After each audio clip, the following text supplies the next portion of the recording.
Welcome back. After a long break, we're finally going to add some exciting features to our SmartBrain app. And by the way, while you've been away, I've managed to fool our Clarify API. Apparently, it cannot recognize upside down faces. But anyway, let's go back to work. Now, we have our front-end app, that is the SmartBrain, that is a React app, and it's running on localhost 3001, so port 3001. And then we also have our SmartBrain API, which we've been working on, and actually we've Dockerized it. It now has a Docker file with Docker Compose and does all these amazing things for us. Instead of us having to worry about databases and setting up everything, we now have this Dockerized backend API with some seed data. And in here, I've simplified things and just made a user with email a@a.com with password A. This is a hash password of using bcrypt that, if compared with the letter A, is going to match. Now, since we have our developer environment set up, and let me clear this, we now have the ability to do some really good quality work and implement sessions. Because ideally, if we go back to our server.js file, in our endpoints over here, let's make this a little bit smaller so we can see. Up until now, we've kind of had this free access to sign in and register, profile ID, for example. Nobody's checking these. If, for example, this profile ID, somebody did a GET request from anywhere in the world, they'll have access to this because we're not really asking for a username or password at this endpoint. I mean, we are for the sign-in, but anybody can log on to here. Ideally, we have something in here that says we need to require auth. Because the way that Express works, just like Cores and Body Parser and Morgan work, they're middleware.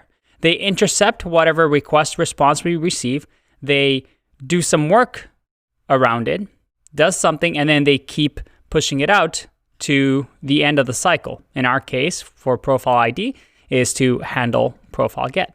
But wouldn't it be nice to have something like require auth, and for every endpoint that we need authentication, the user has to actually have permission to access this endpoint, we can just implement it here. And that's what we're going to do over the next couple of videos. We're going to use JWT, Redis, and all those things that we've learned together to finally make an app that actually functions like apps we see in our day-to-day lives.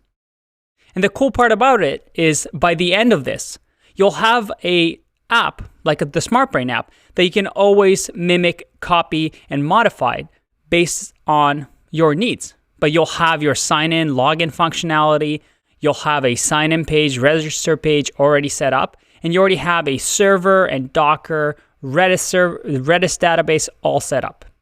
It's going to be a lot of fun, and by the end of it, we're going to have a great tool for us to put into our portfolio or use for any of our future projects.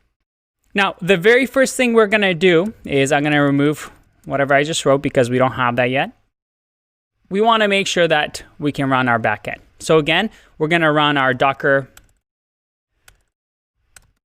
Compose up with -- build just to make sure that my seed data and my databases get created. And while that's running, I'm going to go back. We see that the front end is already running and everything should be working fine. Just to test everything out, once everything is running, which it is, we have app is running on port 3000. Let's refresh over here. If I sign in with a@a.com, which is the seed data we've provided, we're able to log in. And once again, we can just enter a picture and it will work for us. But again, our problem is that every time we refresh, well, we have to sign in. That's a little bit annoying if you're a user, isn't it? All right, in the next video, we're going to start building out a profile page. Because in order for us to build sessions and do the require auth that we were talking about, we need to have some sort of a meaningful reason to do this. So we're going to create a profile page where you'll be able to actually edit your name, maybe some form fields about your profile, so that we make our app a little bit more dynamic. And then we're going to add sessions to that.